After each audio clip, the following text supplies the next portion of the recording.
यतेन्द्रियः ज्ञानं लब्ध्वा परां शान्तिम् अचिरेणाधिगच्छति अग्निश्च श्रद्धधानश्च संशयात्मा विनश्यति नायं लोकोऽस्ति न परो न सुखं संशयात्मनः.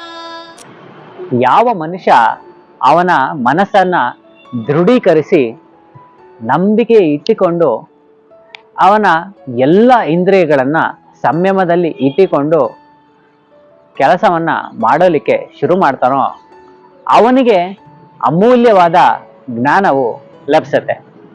ಮತ್ತು ಇದರಿಂದ ಅವನು ಪರಮ ಪೂಜನೀಯವಾದ ಶಾಂತಿಯನ್ನು ಕೂಡ ಹೊಂದುತ್ತಾರೆ.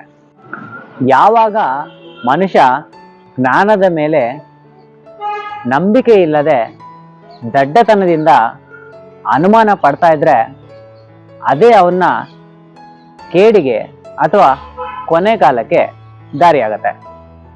ಅಂಥ ಮನುಷ್ಯನಿಗೆ ಅನುಮಾನದ ಮನಸ್ಥಿತಿ ಇರೋ ತನಕ ಅವನಿಗೆ ಈ ಲೋಕದಲ್ಲಾಗಲಿ ಪರಲೋಕದಲ್ಲಾಗಲಿ ಎಲ್ಲೂ ಖುಷಿಯಾಗಲಿ ಆನಂದವಾಗಲಿ ಸಿಗಲ್ಲ ಅಂತ ಭಗವಂತ ಇಲ್ಲಿ ಹೇಳ್ತಾರೆ.